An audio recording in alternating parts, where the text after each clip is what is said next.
All right, welcome back to another episode of the Speak Truth Sports Podcast. As always, I'm your host, Bert, and I'm joined by, Trey.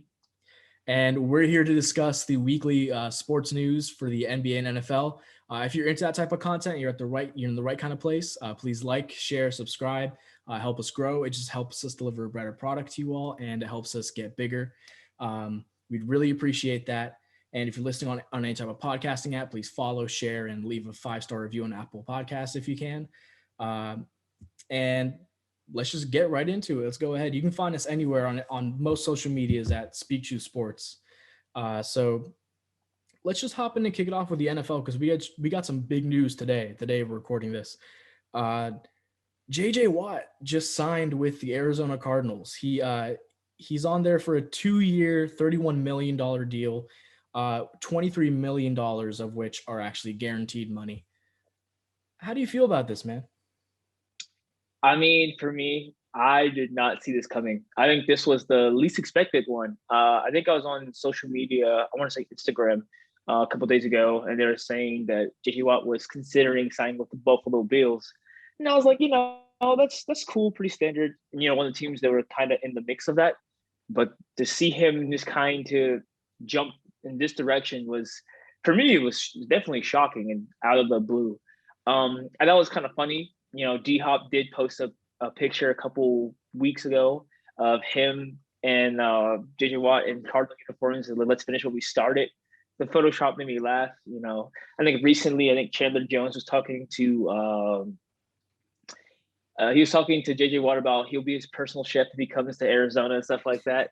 And it's just really funny to see see the interactions and see the recruiting. I didn't expect D Hop's recruitment to work, but it definitely did. And how he said life is good in Arizona right now. Life is good. I think this is a pretty good move for Arizona. I'm not sure how great it is for JJ Watt. So apparently JJ Watt actually had bigger offers. He had better paying contracts that were offered to him by the Browns and the Colts, and he turned both of those down to go to Arizona, supposedly because of the quarterback of Kyler Murray. So I believe Ed Werder of ESPN is the one who reported this. He said that the quarterback situation was something that factored heavily into the equation for JJ Watt wanting to go to Arizona. And I've seen a lot of memes online about, JJ Watt said, "I want to win a ring," and then he goes to the Cardinals, and Larry Fitzgerald's like, "Which is it?" So I don't know. They have a lot of issues in Arizona. A lot of them kind of stem from Cliff Kingsbury, but they have a lot of talent at the end of the day. Let's be real, they're one of the most talented teams in the league, at least offensively. And now that they're rounding up even more pieces on defense, that pass rush is going to be scary next year. Yeah, I was actually doing some research into it when I heard about the topic, of course. And how I feel is if JJ Watt is healthy, I feel like could be a really big signing for Arizona. He'd be paired up with Chandler Jones, who's led the NFL in sacks since 2012, which he had, I think it's 97 to this date. And second to him in that stat of the sacks since 2012 is, of course, JJ Watt with 95.5. Like I said, if he's healthy, this is great. But gotta keep in mind, JJ Watt has only had, he's only played 2 full seasons since 2015, which can be worrisome. I just feel like he's come off a pretty solid year. JJ Watt was actually ranked 15th out of 119 qualified edge rushers. This past season, he had 36 solo tackles, 5 sacks, 14 tackles for a loss, 2 forced fumbles, 1 fumble recovery, and a pick 6 interception. So he's playing pretty well. Also, some other stats kind of go along with that is Watt was ranked 6th and the highest run stop win rate as an edge rusher this past season, which is actually really good because Arizona was ranked 21st and their defense was ranked 21st in rushing yards per game. So, JJ Watt being there to stop the run can definitely help this team because defensively, when it came to the pass rush, the team was ranked 10th for passing yards per game. So, defensively they were doing pretty good against the pass, but the run was always the big issue. JJ Watt can kind of do both because another blaring stat to me was the fact that he was double teamed 30% of the times as an edge rusher, and it kind of put that in full perspective. Chandler Jones in his last full season, he was double teamed 16% of the time. So when you got to worry about Jones, who's a beast off the line, get worried about Watt now. So who are you going to double team between the two? I feel like this does open up a lot of doors for them defensively. Yeah, I agree. I mean, as long as JJ Watt stays healthy, I think this pass rush could break, the top 15 at least next year, in my opinion. But, like you said, like it all just really depends on JJ Watt staying healthy. That stat since 2012 is since 2012. So, if it was maybe like from since 2018, Watt wouldn't look nearly as impressive. But, besides that fact, I think this is a good signing for the Cardinals. They want to get better defensively. Their defense was a big hindrance last year. And, if the Cliff Kingsbury can just coach like a normal coach, this team should make playoffs. They really should. They should have made playoffs this year, but you know, things happened and the Bears somehow lost and stumbled their way into the playoffs. I don't think it's going to happen again. I do think the Cardinals will make playoffs, and I think JJ Watt will help. Yeah, it's kind of funny. I was thinking about this signing, and I kind of felt like this kind of signing can actually play a factor into Russell Wilson's trade rumors. This can play a factor in his whole situation. So if you would like to jump right into that, we can. All right, yeah, let's jump into Russell Wilson trade rumors. So first off, I want to say that he hasn't requested a trade. The organization hasn't said they're going to trade him. But it's been so strange because what they've been saying kind of sounds like he did request a trade. Because, Russell Wilson came out and gave his list of teams he would want to go to if he got traded. And then the team came out and said, this is the package we want if he's going to get traded. Like it's such a strange amount of information that's just coming out right now. And it kind of makes you feel like, is this really real? Because when I first heard about it, I was like, no, there's no way they're going to trade Russell Wilson. Unless he requests out of there, they're not going to trade him. Like he's way too valuable of a player. But, I think with Russell Wilson maybe feeling some type of way about how Pete Carroll kind of ended the year with that press conference, he was kind of saying they need to run more. And, Russell Wilson feels like they need to use him more. I could definitely see frustration there between just the coach and the players, especially because they have so much more passing talent than they do running talent right now. Like they genuinely do need to run better routes. Most of the time they just go deep. Like that's not going to work every single time. They need to run some better routes, get more creative with their route running, in my opinion. A lot of that falls on the offensive coach as well.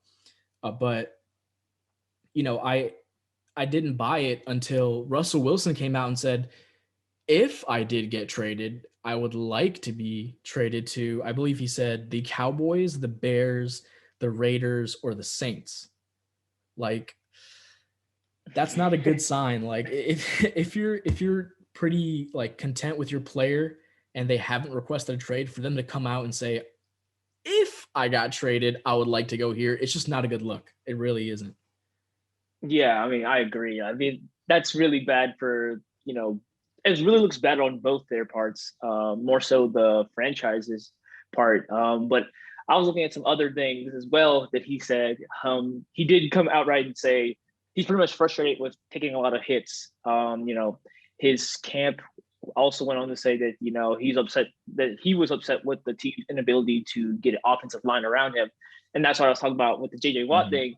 If JJ Watt comes into the NFC West, which he's going to with the Cardinals now, Russell Wilson keeps taking hits on hits, that's really bad. And I think this would probably make the Seahawks feel more inclined to get him an offensive line, because as great as he's been playing great in spite of having despite having a bad offensive line and stuff like that. Crazy stat I saw that he has taken 394 sacks in his career. And they said that he has been sacked 100 more times than any other quarterback since he's been drafted. That was crazy stat to hear. Obviously, the Seahawks front office tried to do a little bit of damage control, pretty much saying that they were not happy with him airing out his grievances. But, I mean, if you could hit that many times, I mean, I'd be pretty mad too. I would say like, yo, I'm the franchise quarterback. Give me some help. You got some help, receivers wise, but you guys got to protect him. Like that's your money maker. If he wasn't on the Seahawks right now, that team would not be a playoff team. It's as simple as that. He made so many plays with his legs because his O-line is so bad. There was also other reports saying that he, quote unquote, stormed out of a meeting with coaches as they dismissed his approaches to fix the offense. They said the week they played Arizona for Thursday Night Football. I don't know if that reports are true or not, but, I don't know what the situation is because you were saying that, it is kind of weird for him to say, oh, if I was to be traded, I would like to go to these teams. I just feel like maybe they're trying to keep a muzzle on Wilson. I know one of his teammates this past week came out and straight up said, I think it was KJ Wright, the linebacker for the Seahawks, straight up says like Russell ain't going anywhere. So I don't know what the situation is. I don't know, how it's going to play out. I don't see him being traded. But obviously, anything can happen nowadays, it feels like. But, we are in a certain period of time in the NFL season.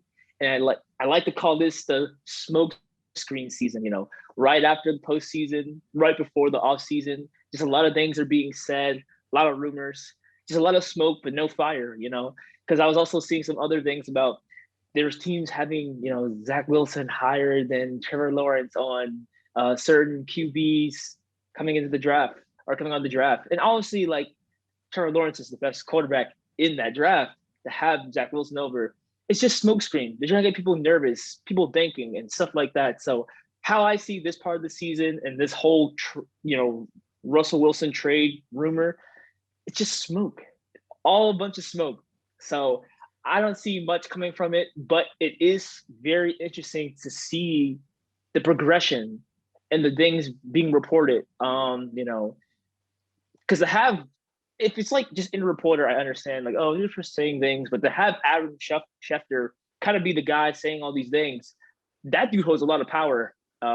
He's one of the top reporters for the NFL, so to hear him saying a lot of this stuff, it's definitely something you want to keep your eye on this offseason for sure. Yeah, and I mean, look, we got to give props to Russell Wilson for playing all these years. He really hasn't really even ever had a great O-line. Like he's really never been protected. He still wins games for them. The Seahawks, the problem with them is they don't really have a lot of cap space right now. I believe they only have about $5 million in cap space, but they need to find some ways to clear up some cap because there are some pretty decent offensive line free agents in this offseason. Brandon Scherf, Joe Thuney, Trent Williams, Russell Okung. They need to get one of these guys. They need to. Otherwise, Russell Wilson is he's going to get even more frustrated than he already is. I do think that this is a lot of smoke. I think his agent is trying to put pressure on the Seahawks, trying to get them trying to push them to make them get better. But at the same time, I do think there's a hint of truth in where he wants to end up because wasn't he a Cowboys fan growing up? I've heard reports of that before. I'm not 100% sure, but I have heard about that. Yeah, I thought I remember hearing somewhere about, he was a Cowboys fan growing up. So the Cowboys make sense for that reason. I wouldn't go there for a bunch of other reasons, but if he just wants to go play on his like childhood favorite team, like that makes sense. And all these other teams are solid teams that, they might even be a quarterback away from legitimate contention. So, I do think most of it's just smoke, like you said, but I do believe there's a hint of truth as well. And I believe the franchise said they wanted at least 3 first rounders. I believe that's true as well. Uh, Hmm. but at the same time, like you said, these kind of feel like threats, like from both sides. Like through the franchise is like, okay, yeah, we will trade you if we get the good if we get a good enough package. And Russell Wilson's like, okay, if you want to trade me, I want to go to these teams and I won't play for anybody else. And so only those teams will really be in the hunt to try and snag him, most likely. Uh, but yeah, this is it's a very strange situation. Yeah, it's kind of like you are kind of put in a good saying it in a good way. It's kind of like they're in deadlock pretty much because I think at the end of the day, what he really wants is just an offensive line, and obviously they don't want to get rid of their best player. Um, so it's like I don't know. Like I said, I don't know where this is going to progress. I mean, hopefully they do end up finding some way to get him some help on the offensive line. They could make a trade for certain other pieces. I know trading would probably be their best bet at this point because, like you said, they don't have as much money in the cap space room. So I I don't know how they will address it, but it's something that they need to address. They did have an offensive lineman who did just retire this past few weeks. He was not very good, I heard. I've seen some of his film this past season. He used to be a Pro Bowler, but used to be, and now he's yeah, he's definitely fallen off the ladder a bit. So maybe that could open up some space for them to potentially look into getting some more help on the offensive line. But I don't know, Russell Wilson. This is not in his character. He's been such a humble guy from day one. It feels like. So I think if anyone messed up in this situation, it's definitely the Seahawks. I feel like some things are definitely being done incorrectly behind the scenes. Let's just hope that that both of them can win in this situation, and if by that they get this man an offensive line. Yeah, and I think, the organization kind of has to pick between, in my opinion at least, Pete Carroll and the offensive coordinator or Russell Wilson. That's what it feels like they're picking between for me. Because obviously the team that Pete Carroll wants, his roster isn't built for the kind of team he wants. He's not a run, they're not a run heavy based team. They have more talent at their wide receivers, at their passing in general than they do running. And without an offensive line, the run game also can't work well. So, the offensive line's the foundation for the entire offense. And so it's hard to get an effective run game and an effective passing game. But let's be real, they have more talented wide receivers than they do talented running backs. And if they pick Pete Carroll and the offensive coordinator uh, over Russell Wilson, genuinely, I think that would be an extremely bad move because quarterbacks are the ones who win you Super Bowls at this point. Like, let's be honest. The Bucks aren't winning the Super Bowl this year without Tom Brady. The Chiefs weren't winning the Super Bowl last year without Patrick Mahomes. Quarterbacks are the ones who come in there and they really win you the games. So yeah, the Seahawks, they need to get their act together, or else they're going to lose Wilson and they're going to be out of contention for a while until they can find another quarterback. They're going to be in limbo like the Panthers are, or like the football team's kind of in limbo right now as well. But speaking of the football team, let's jump into our last little bit of NFL news, unless you have some final thoughts. There was one thing I just felt like Pete Carroll wants to go back to running the ball because when they did win Super Bowl, they were more of a run heavy team. But times have changed. His best receivers were Jermaine Kearse and Doug Baldwin. Now he has Tyler Lockett, DK Metcalf. Like these are much better athletes. And I don't want to take anything away from the older players they had, but these guys are different. So we'll have to see. But I do want to. I think Pete Carroll's a little traumatized. I think he's gotten blasted so heavily for not running the ball in that last Super Bowl that now he just wants to run the ball every single possession if he can. Like, I just feel like, I don't know, something like he really wants to go back to his old roster, but that's not what they have right now. And he just needs to adapt. If he doesn't adapt, the Seahawks won't go anywhere. Simple as that. But yeah, let's jump into our final little piece of NFL news. The Washington football team is finally expected to release Alex Smith in the coming days. So he will not be re-signing with them. He will not be returning. We did kind of predict this we have a video up on our channel, which is actually a clip of our podcast from a couple weeks ago, where we talked about where will Alex Smith end up next. And we kind of assumed he wasn't coming back to Washington, but it wasn't official until, it's going to be like soon. So, how do you feel about this? I know you're a football team fan, so. Yeah, I've seen some mixed reactions. I think a lot of the things that Smith was saying in a recent interview also did give people kind of a strange feeling, because it kind of made it feel like, I feel like he kind of played the card where it's like, man, they really didn't think I had anything left. They didn't think I was going to come back. But, genuinely, a lot of people didn't expect him to come back. It made sense for Washington to, make plans for if he doesn't come back. It made sense for them to, I wouldn't say to completely not have him involved in the playbook and stuff like that. But his injury, his recovery, all of it was just miraculous. So, for him to have that sour feeling, I feel bad for Smith, because as a player, I do love him as a player. He's the reason this team was even so good this season, or even made the playoffs this season. He has so much heart. Like I said, the stats don't tell the story. He made a much bigger impact than his stats did. It's bittersweet, because I do like him. I do want him to stay in the roster. But like I said last week, I think they're going to get $10 million, save $10 million in cap space, which is much needed for them.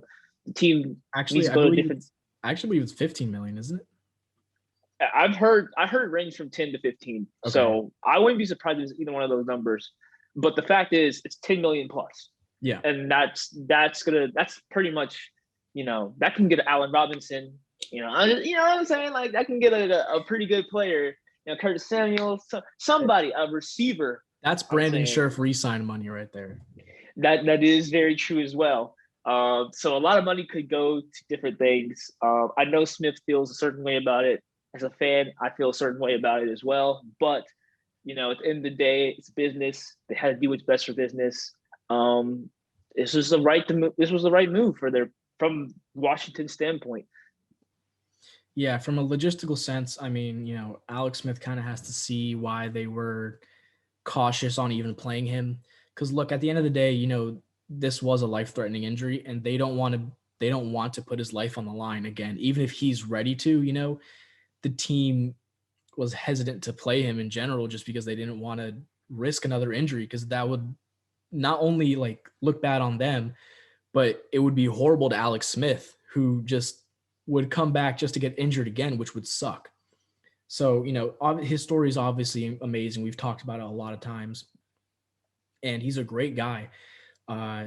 He just, it's just, he's not the right fit for this Washington team right now. They're kind of looking for either a win now guy or a little bit of a younger quarterback that they can kind of build up with. So, Alex Smith isn't really either of those options. He did play pretty decent, but he's not, I wouldn't say he's the quarterback that's going to start the entire season and lead you to the playoffs, at least in the NFC.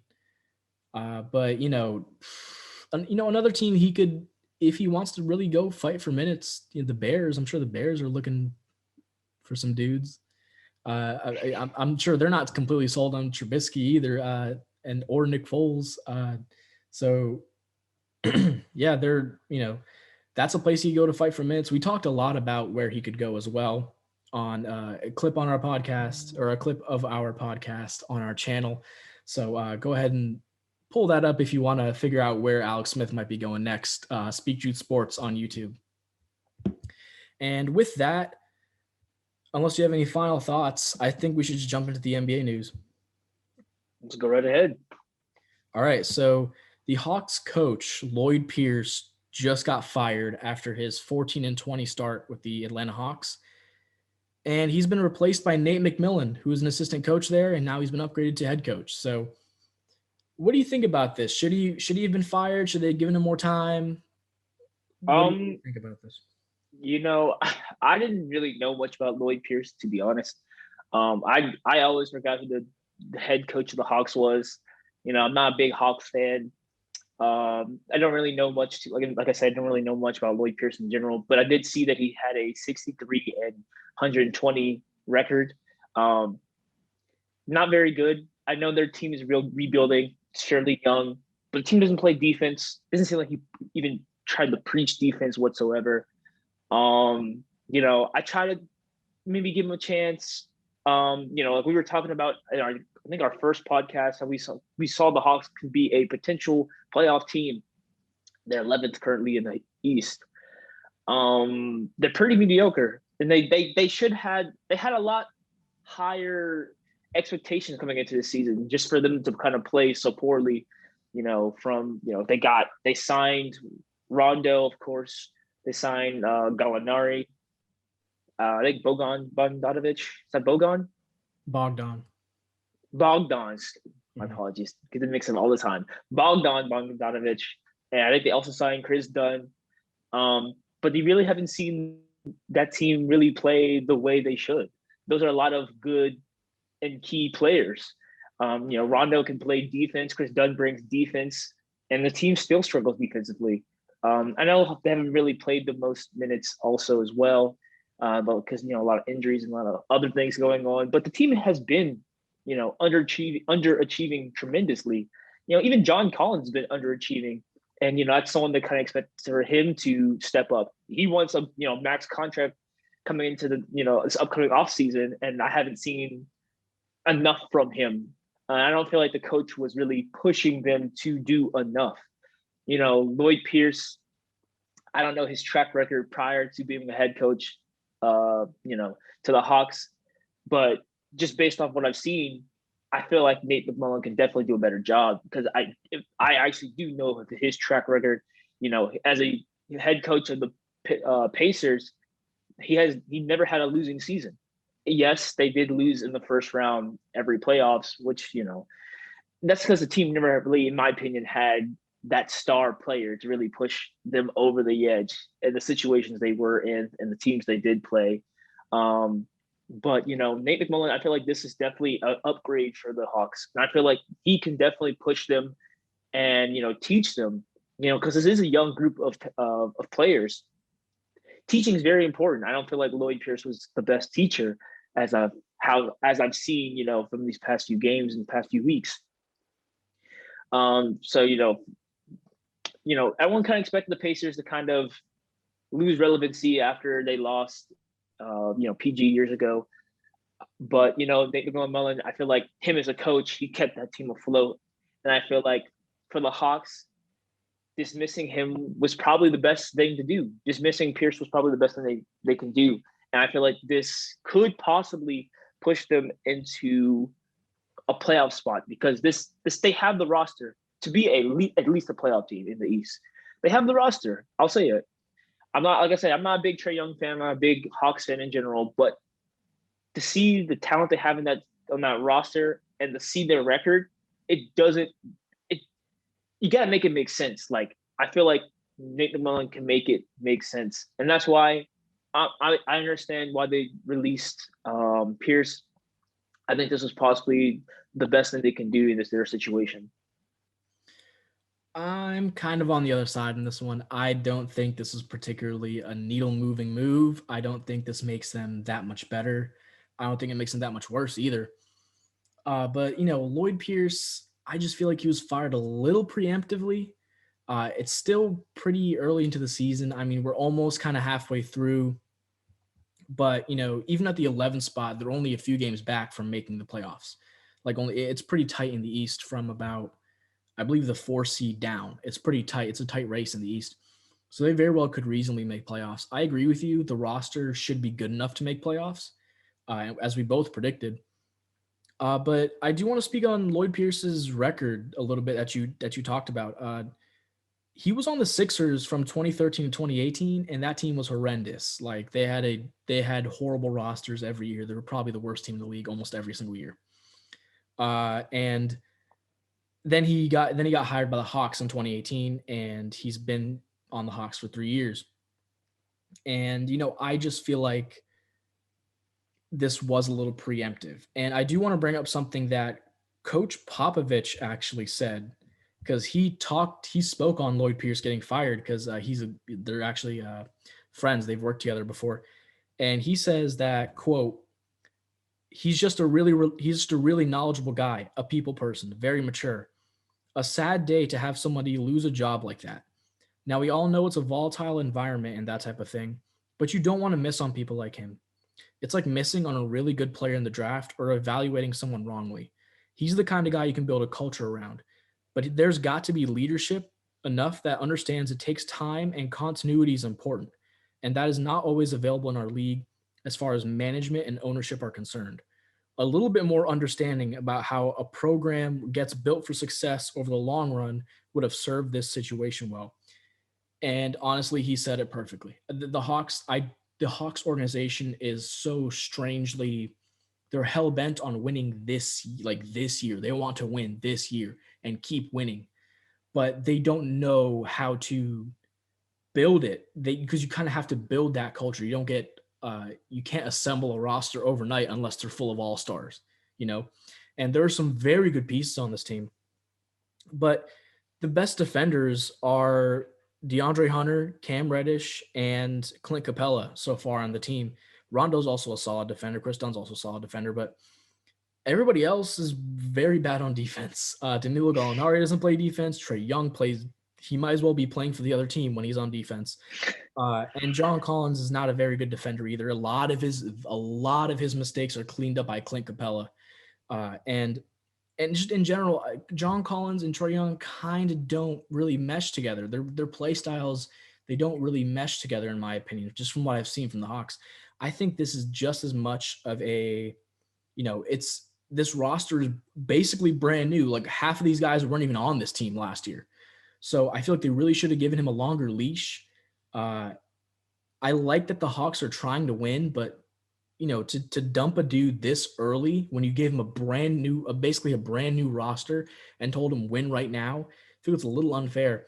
And the Hawks organization did talk about how they were disappointed in Rajon Rondo's production, which is strange. Like, what do you want him to do? Like, he's having the impact kind of he did in LA, but a little bit less obviously because he's not starting. He's coming off the bench. But at the same time, what do you expect? Like, did you expect an all-star when you signed Rajon Rondo? Like, what are you guys not happy about? What's the deal here with Rondo? You should be, I think he's doing pretty decently. And not only that, this Hawks team has had injuries. Danilo Gallinari was injured to start the season. Cam Reddish got injured. DeAndre Hunter's out until the All-Star break, I believe. So they just lost some of their best defenders right off the bat and a very solid bench player, Danilo Gallinari to start the season. So I don't want to say that, this was a complete mistake. They messed up. They're never going to go anywhere anymore. No, I just think this is a very preemptive firing.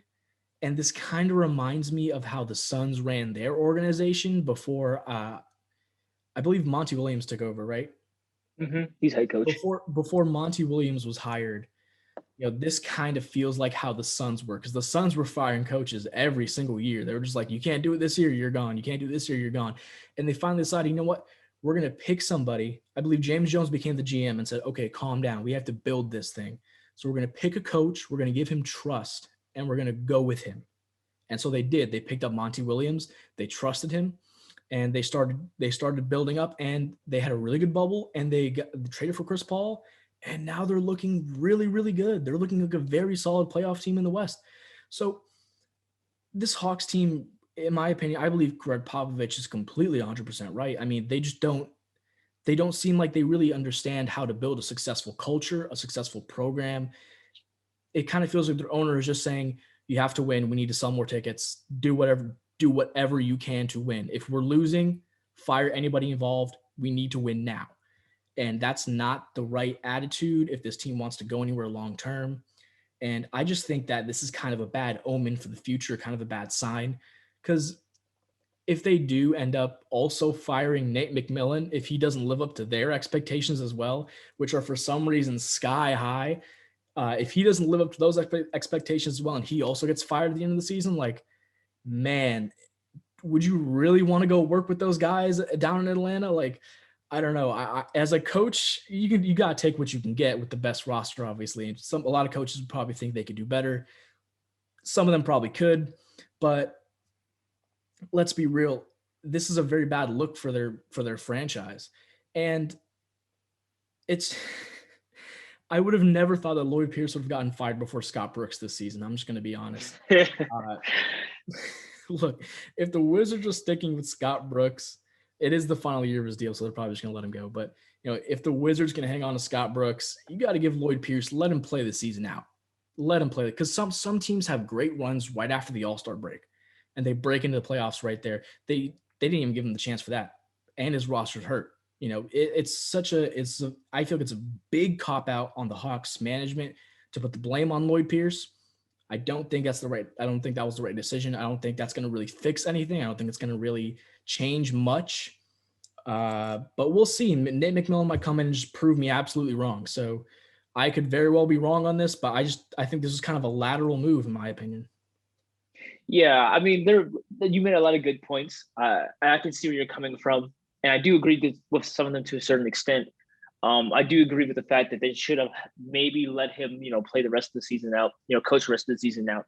Like you said, a lot of teams do could make impressive runs after the All-Star break. We've seen it before in the past. But sometimes you can't get used to mediocrity. If that team was in a down slump and didn't seem like he was really trying his best to pick it up, sometimes that can be seen as a liability. And unfortunately, in this case, he was seen as a liability. Now, I do agree with the fact that, their front office maybe, moving on too soon and doing, making a lot of quick coaching changes. Because like I said before, I keep reiterating it. It is a young team, and young teams have a lot of growing pains with young teams. Like we saw with the Suns, a lot of growing pains with young teams. They try to get their veteran in with Rondo, and then now they were considering even trading Rondo, which I thought was, like you were saying as well, I thought was ridiculous. But at the end of the day, for me, it's still like I see and I understand why they let go of him. They need, maybe this is the spark that they need. This could light the fire. Like, hey, Nate McMillan, we have to not have to start, like we have to make, win it all, but like we have to at least start winning. We have to try better. We need you to be our spark plug. We need you to get the team fired up. And if, firing your coach, you prove something to the players like, yo, stop messing around, or we'll make a lot more changes in this, then maybe this was needed, I never want to see a guy get fired. I never want to, prey on someone's downfalls and stuff like that. That's just twisted and stuff like that. But, this could be seen in a certain way where, like I said, it's a spark plug. It's going to get them going. I can't tell you the future when it comes to this. This is going to be interesting from here on out. This is definitely going to be something I'm going to keep my eye on for the rest of the season, to be honest. Because I do want to see Nate McMillan, get another job in the NBA as a head coach, because in my opinion, he was a solid head coach. Yes, I know he's not the best in the playoffs, but he can get you there, and hopefully he can eventually make a push past the first round in the playoffs. And if the Hawks are a team he's going to do it with, so be it. Yeah, I agree with some of the points you're saying too. I see why they did it. I just think it was very preemptive. Also, even the players were actually shocked to hear this. Nobody got a heads up at all. It's kind of like they just woke up one day and was like, we just need to fire him. Like, it's just, we need to make a change for this team. So yeah, maybe they do really they want a change up. Maybe they disagreed on how they wanted to run the team or something. There might be a lot of stuff going on behind the scenes that we just don't know. That's just not even basketball, like, as well. Yeah, this is just, it was a little puzzling to me but I do understand why they did it. Yeah. Do you have any final thoughts, or should we jump on to the next thing? Jump on to the next thing. All right. So Kyrie Irving posted something on Instagram that got a lot of people, kind of on a wave, and I really enjoyed this wave. And it was about, should Kobe Bryant become the next logo of the NBA? You go first. Man, I'm gonna be real. I think he should. I think he deserves it. I mean, genuinely, Jerry West is awesome, and he's an awesome player. He deserves to be remembered. Uh, but the thing is, whenever he was asked about being the logo, he was like, "I never wanted to be the logo." They just kind of had the nice picture of him. They took it and they just put it on there. I really feel like if they don't want to change the logo, at least make an alternate logo that they use occasionally, with like Kobe Bryant with his fadeaway. Like that would be amazing. Like just to have that kind of a logo, just to remember Kobe by. And let's be real, like, isn't Jerry West like 1-9 in the finals? Like he was kind of, I'm not taking any type of shots at Jerry West, but he was kind of known as like a loser up until he finally won a ring. He wasn't exactly uh super, his legacy wasn't amazing until he finally won that ring. But and like I said before, he doesn't even want to be the logo. So just give it to the dude who did so much for the game, whose death impacted the league like nobody's ever seen. Um, and it's just something nice to remember him by, man. Like I really do think it would be expensive to replace all the logos.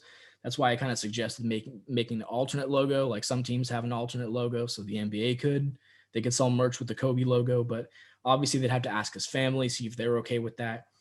Uh, Everything has to go through the family first. So if the family's cool with it, I'm cool with it. Like I'd love for Kobe to be the logo. Yeah, it's funny you said that. Vanessa Bryant, I think she endorsed Kyrie when he was talking about that. I think she reposted what he said, and she's just pretty much said, "I love this." Um, for me, I'm kind of stuck in the middle. I love Kobe Bryant. I feel like that should be like unsaid at this point. But you know, I just feel like this is one of those things, one of those ideas that was like, it's so nice and it plays at the heartstrings, and you want it to happen, but you kind of know that it'll never. I don't say never, but it will most likely never be taken into legitimate consideration. Um, you know, if there is one player that does deserve to be the logo, I do think it should be Kobe over LeBron, over Michael Jordan, over any of those guys. But like I said, this is one of those ideas that's just never going to happen. Like you were saying, it is expensive, and I feel like they couldn't change it on a global scale because that would cost far too much money. I don't know if you remember a couple of years back when I think it was I think a couple of years back when AD joined the Lakers and LeBron was going to give him number 23, but then Nike kind of vetoed that because the rollout of LeBron 23 jerseys for the Lakers was so humongous that to change it to Anthony Davis, it would have been too expensive. Just thinking on with just a jerseys, thinking about that on that kind of scale. Imagine a logo, that represents the whole brand itself. So that's far too expensive of It's on something to every happen. single it's on every single piece of merchandise. And yeah, so that'd be it's just I don't say it's impossible, but it's so expensive for the NBA. I don't know if they're willing to make that investment. I feel like also making Kobe the logo, it kind of gives the league, it would give the league the identity, an identity and what's like that. But I don't think the league is looking for an identity, and they don't really want to really be like, oh, it's Kobe's league. And like I said, I love Kobe. I don't want to, I kind of keep reiterating that because I don't. There's no disrespect to him. Like it's just like you're saying, Jerry West is the logo, but how the NBA sees it is it's just a generic logo. I mean, yes, the creator of the NBA logo, I think his name was Alan Siegel. He pretty much said, "Yeah, I used Jerry West picture because it looked cool, pretty much," and and it was a good picture at the time. Does it represent the league nowadays? I mean, that's up for debate. It's just how I see it is a very generic picture. So I feel like it's very basic and it's fine. Um, but like you're saying as well, Jerry West, he doesn't want to be the logo and he's all for the change of it. But the NBA just kind of sees it and they'll always see it as just a generic logo. They'll never ever say it's Jerry West. They're never gonna say it is. And as long as they never see it as Jerry West, that logo, I don't think it will be changed. I like I said, I'd be for the logo change. I'm for it. I just don't see it happening. Mhm. And another thing I was kind of thinking about is it's just like the All-Star game MVP trophies already named to Kobe Bryant, which is understandable and respectful because he won 4 All-Star MVP trophies. So I feel like that name change, I feel like that for me is enough. Is in a I feel like it is enough to honor him. I felt like that was like a great way to pay respects to Kobe. Just like when you think about the Bill Russell, I think finals MVP and stuff like that, because he won the most, because he won so many rings. But like, I feel like changing the logo would just be. I don't want to say don't think it's too much, but I just think that it's a lot of emotion and a lot of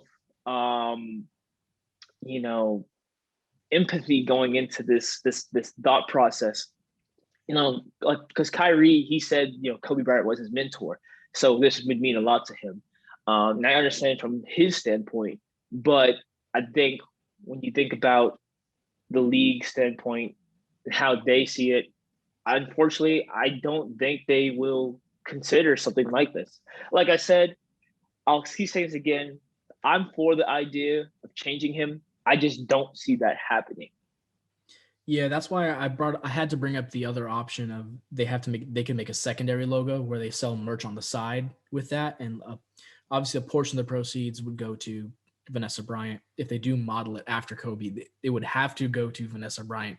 In fact, but I know it's an emotion thing. It's probably not going to happen, but I would love to see it. I do think also if it was Kobe's like fadeaway that became the new logo, I think it'd be very fitting for the league. The league's, they're shooting more than ever in NBA history completely. The offense is skyrocketed in these past couple of years. So it would kind of reflect the new era of the league in general.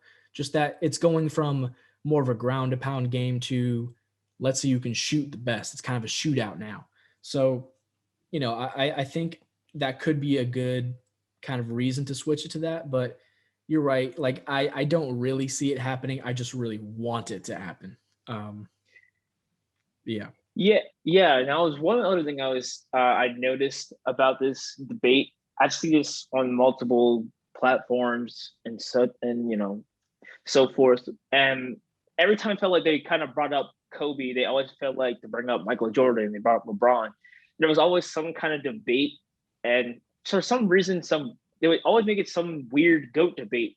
And I feel like that can also be concerning changing the logo because like I said, if there's anyone who deserves it, it would be Kobe. The way he touched the game, the way he impacted the game on and off the court, um, it's just unreal. But like I've seen a lot of people saying that, oh, if anyone should get the logo, it should be LeBron because he's the greatest of all time, and then vice versa for Jordan. And then there's other people who are saying like, oh well, if you're gonna put Kobe in that, then you should consider Kareem, consider all these other players. And I feel like it opens too many doors and opens so much conversation, so much unnecessary and unneeded conversation. And I feel like that can be a headache for the NBA, a headache for NBA media and all that other stuff. This is one of those things. It's kind of like if it kept it the way it is now, I don't think it's going to really affect anybody. So I just kind of feel like, I guess just to leave it as is. Like I said, I would love to have Kobe as the logo. I'm for it, but just the logistics and just the reality of it, I just don't see it. Yeah.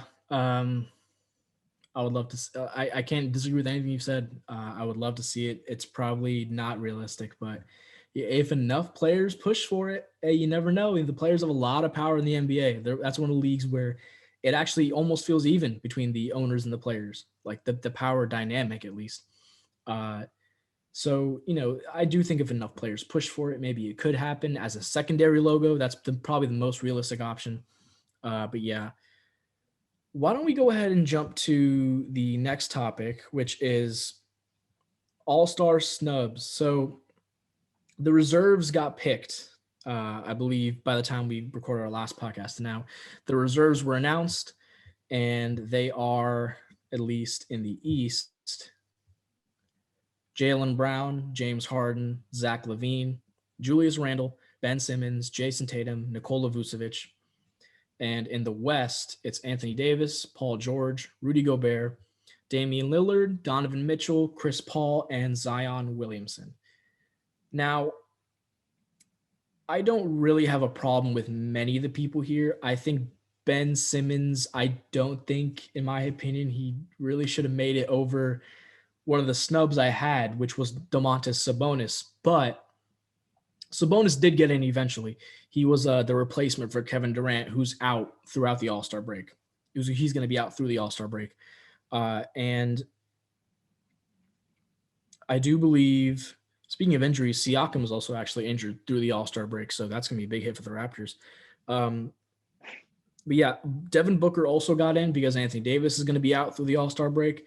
So Devin Booker was also one of the biggest snubs of that of the night when those reserves got announced. But something strange is that they actually went to Jimmy Butler before they went to Sabonis because they asked Jimmy Butler first, would you like to be the reserve now that Kevin Durant's like injured? And Jimmy Butler turned it down. He said that, he didn't want to be in the game because they snubbed Bam Adebayo. And so first of all, I just want to say Jimmy is like the best teammate ever. All right. All that talk about him being toxic and being a locker room cancer. It was so wrong. So very wrong. He's a great dude. And then they went to Sabonis afterwards.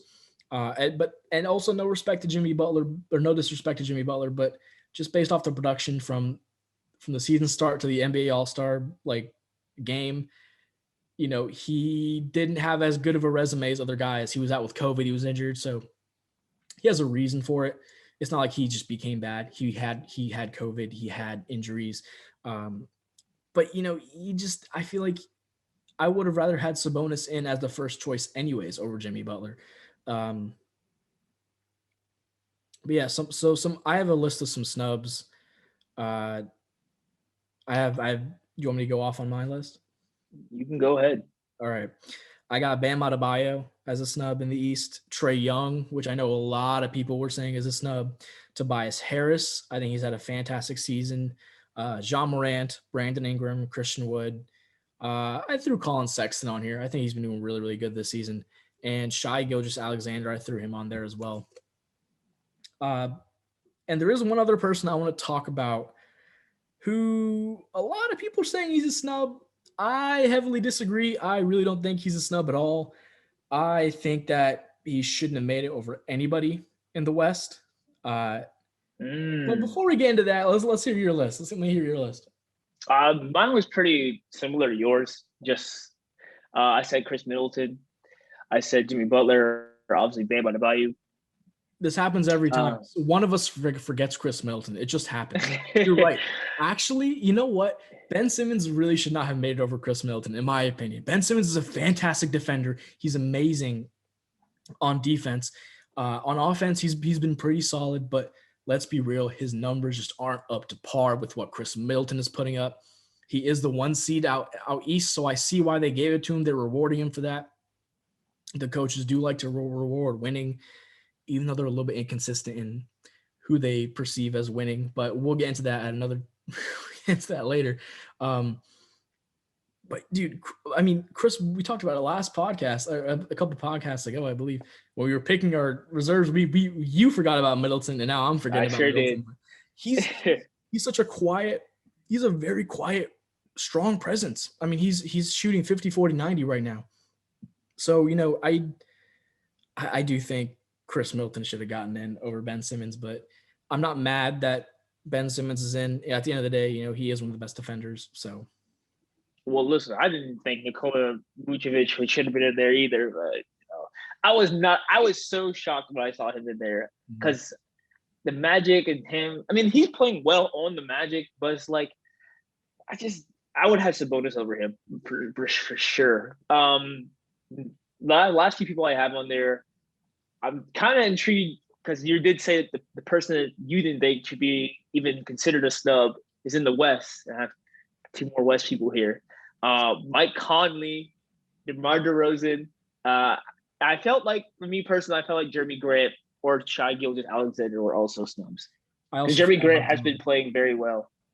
I on a bad team as well. DeMar is also putting up very good numbers quietly. He's putting up very DeMar DeRozan is the most disrespected. He was ranked 82nd in the top 100 players in the NBA coming into this season, and he's leading the Spurs to the 5th seed in the West. That's West. That's disrespectful. So he's the most disrespected. DeJounte Murray said it first. DeMar DeRozan co-signed, and I'm going to co-sign on his co-sign. You know what? I think it's because he plays on the Spurs. He's not a very flashy player, and he plays on the Spurs. That's like a double negative to getting any type of media attention. So it sucks. DeMar DeRozan considered for this. Yeah, when your mid-range game is your main game, of course you'll be disrespected. Look at the Melo. Melo is he's good. His mid-range game is his best part of his game, but he gets so disrespected at times. Yeah, so you actually did name one of the players that I already know what it is. Yep. Mike Conley, all right. Oh, okay. If you read any article like right after the reserves were announced, so many of them were saying, hold on, let me get some direct quotes. CBS said, quote, "The obvious absence here is Mike Conley." Huh? What? Devin Booker was the obvious absence for me. That's just ridiculous. And the Ringer and Bleacher Report also agreed that Mike Conley should have made it. I don't know who's writing these articles. No offense to any of those guys. But are they all just kind of in a group think? It's so strange how all these websites wrote about Mike Conley being absent from the I heard nothing about no type of push from Mike Conley. I've heard no support from Mike Conley going to the All-Star game this year. It's so strange. He's averaging 17-6, and he's playing very solid defense for the Jazz. But the thing is, those aren't All-Star numbers in the West. I think John Wall's putting up better numbers than that in the West. I know his team's worse. I know Mike Conley's team's the number 1 seed. But the Jazz are actually 6-0 without Mike Conley. I'm not saying he doesn't make an impact to their team at all, because he does. He makes a fantastic impact for their team, at least so far this season. But he's not that crucial to where if he's out, they're not going to win. He's not at an all-star level, in my opinion. I don't know why these people were pushing for it. Maybe it was because this would have been one of his, I believe his first all-star game. I don't think he's actually ever made an all-star game. So I see why, but to label him as a snub, over all those other Western players who deserved it, DeMar DeRozan easily should have got, it deserves it much more than Mike Conley, in my opinion. This is, like I said, no disrespect to Mike Conley. He's a fantastic player for the Jazz. He's obviously on a team that's the number 1 seed right now, but just individually and the numbers that are being put up individually, Mike Conley just isn't looking very impressive compared to his compatriots who are also competing for the spot. He has a lot of competition for that all-star spot in the West. And maybe if he was in the East, it would be a little bit of a different story, but I still don't think, I don't know. I don't know why these outlets kept saying the obvious snub is Mike Conley. The first snub I thought of when I read the reserves was Devin Booker, followed by Sabonis. Those were the two I immediately were like, yo, why are these guys not on the team? Like, that makes no sense. They're having amazing seasons. Um, and that those were my two biggest snubs right off the bat. Mike Conley didn't even cross my mind. He didn't even no offense, but he didn't even cross my mind. I didn't even like think about Mike Conley for a second when I think about all-star stuff. So, no disrespect at all intended, but like he just has so much competition that other people, should have gotten in there. And there's just so much talent in the league. It almost feels unfair to only have an all-star roster of 12. Like, there's just so much talent in the league, but that's just how it is, man. I'm just baffled by all these outlets saying that he was the obvious snub. I disagree with that heavily. You know, at first I was kind of against him being considered a snub. Um, I think I was looking at a Bleacher Report article saying how he said like he felt disrespected and stuff like that. And I kind of felt like, oh, play the smallest violin for him, But then I was like, you know what? I mean, his impact goes beyond his numbers. I feel like I know you just said that they were 6-0 without him and stuff like that, but I feel like he does keep that team going. He does. He is. He might not be the best offensive player, but I just feel like he's the leader in some sort of way. Obviously Mitchell is the energizer. He's the face of the franchise. But Mike Conley, he does that dirty work, and I feel like his numbers don't show that.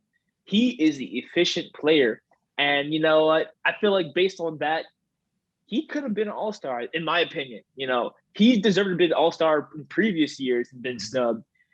This is not, I wouldn't say this is like the biggest snub he's had in his whole career, but I do consider this, a slight snub. Like I feel like he has played well on a very good team. I think he deserved the spot over Gobert. That's me personally. Because Gobert, he's an all-star, correct? He's an all-star. I don't know why he's all-star. I mean, I know why, but like Mike Conley should have been. He anchors. I think Mike Conley. He does, but Mike Conley also plays well on the defense and the perimeter. And I feel like Mike Conley, for me, his stats, I know he's not averaging like 12 points, like 11 rebounds, like 2 blocks, like Gobert is doing, but like his work he does goes beyond the stat sheet. And I felt like, I would have personally had him over his teammate Gobert. I think that he, to me, is one of the most important pieces of that team. That's just how I feel. I disagree with you there. I think Gobert makes that defense even run. He cleans up so many mistakes just from bad perimeter defense occasionally from, like guys like Bojan Bogdanovic. But, I don't want to put any disrespect on Mike Conley's name at all. I think Mike Conley is having a very underrated season. I just don't think it's an all-star worthy season. I think that Mike Conley it's very obvious that he's put in a lot of work this offseason. Very obvious. You can tell that he felt horrible after he missed that game-winning shot or the potential game winner against the Denver Nuggets in the playoffs. He was the guy who took the last shot and he just missed it. And you can tell that really got to him. You can tell he's been working very hard this offseason. He's genuinely and he's a very nice guy. He doesn't talk very much. He's a lot more on the humble side. He's a good dude. He's playing very good this year. It's just I just don't even really, when I think all-star, I don't really think Mike Conley just because I think all-stars are just crucial, absolutely crucial to their team. And no offense to Mike Conley, I don't think he's absolutely crucial. I think he's a very good piece for them that could elevate them, that has been elevating them a lot. Because they are the 1 seed. He has been elevating them a lot, but at the same time, like I said earlier, they're 6-0 without him.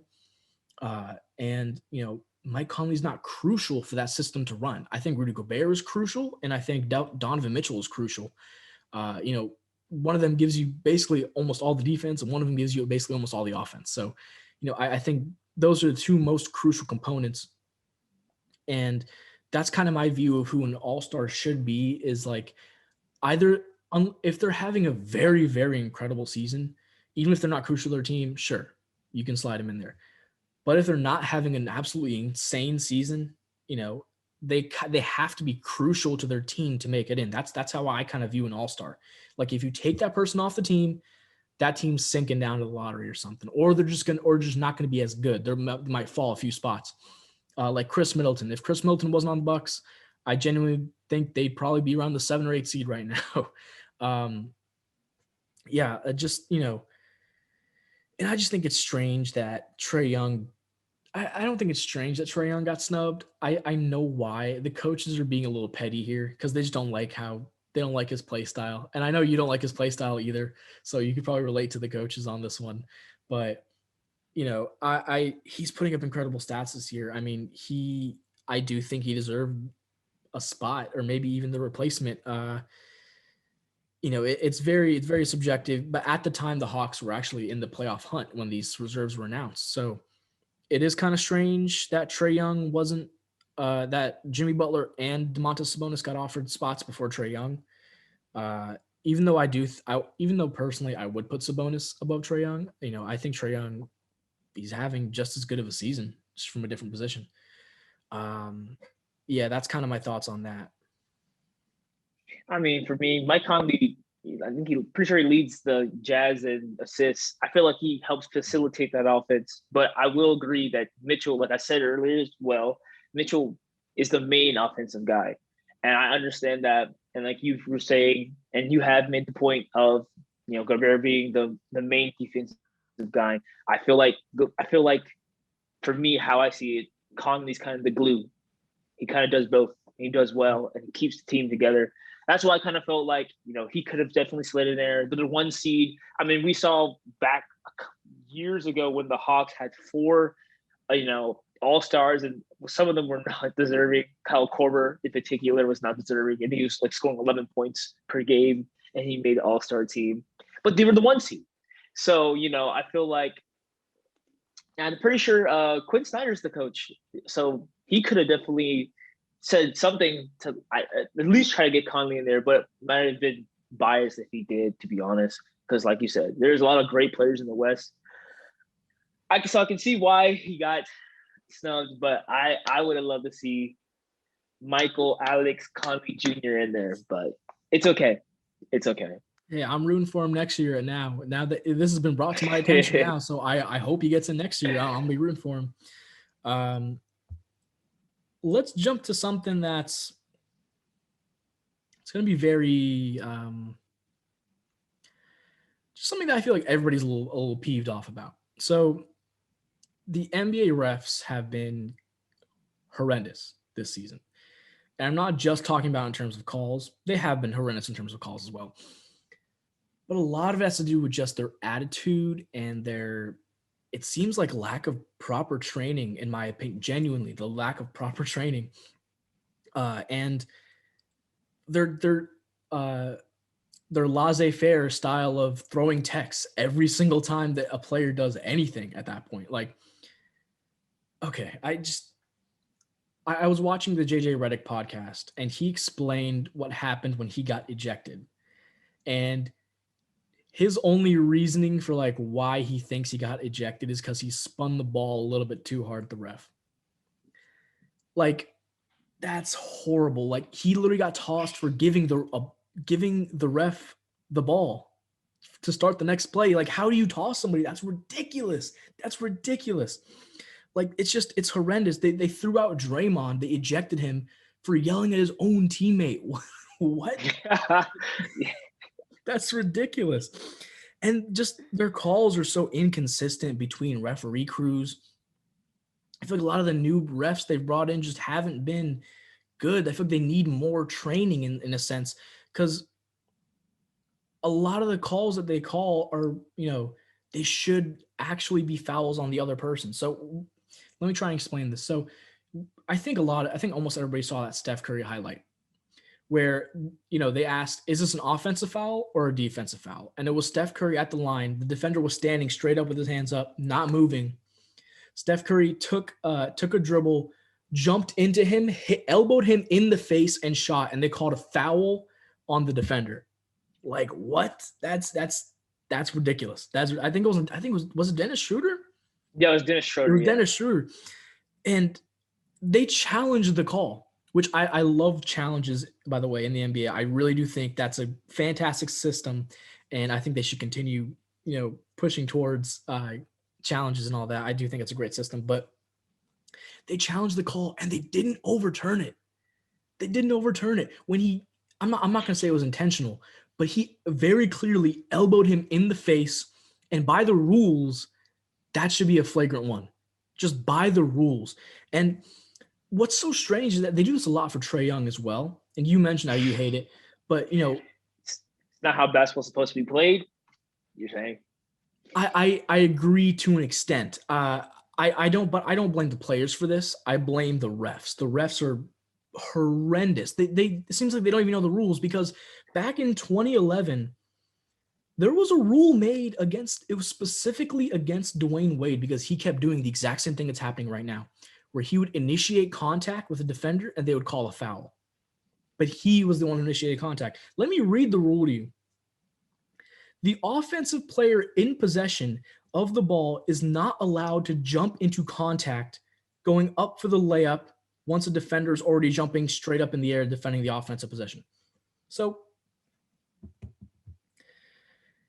it's literally in the rules that you can't jump up to create and purposefully create contact to get a foul.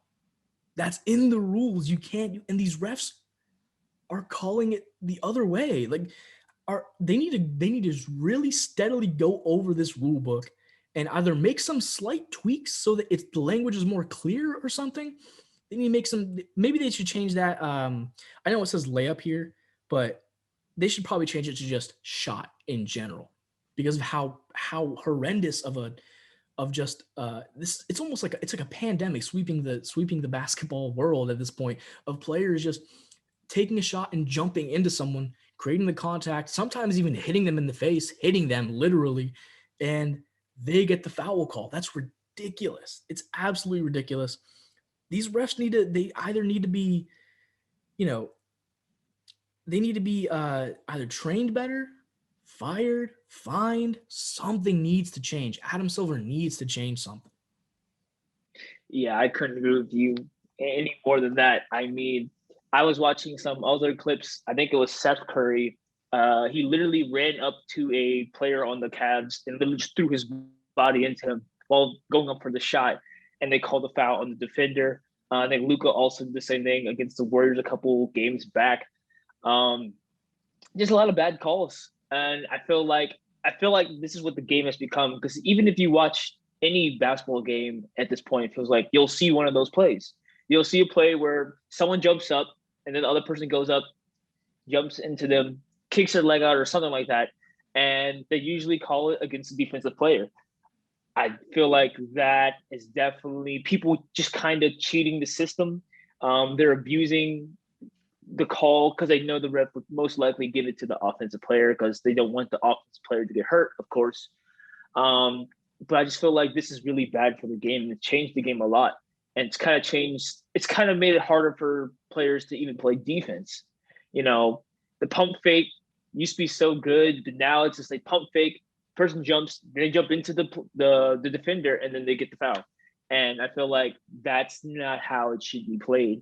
I know old heads are having a field day with this kind of situation, but I mean it's bad, and I feel like I've been saying before, Trae Young, and I'll go along with what you said even before that. James Harden, both those two players have been at the forefront of these. Now, James Harden hasn't done this as much as he used to back in Houston, but James Harden has also been getting away with some horrendous flops. Now, I know the NBA warned LeBron and Kuzma for flopping, but their flops were tremendously bad and very obvious. But the James Harden flop against the Clippers literally cost the Clippers the game. They called the foul on Kawhi Leonard when he's going for the layup to win the game, and then James Harden flopped, held his face, flew back, and they called the foul on Kawhi, and they lost the game because of it. And I feel like moments like that, they have to be sharper. I know the game moves at such a fast pace nowadays. It's hard to capture with your eyes in person and in game speed.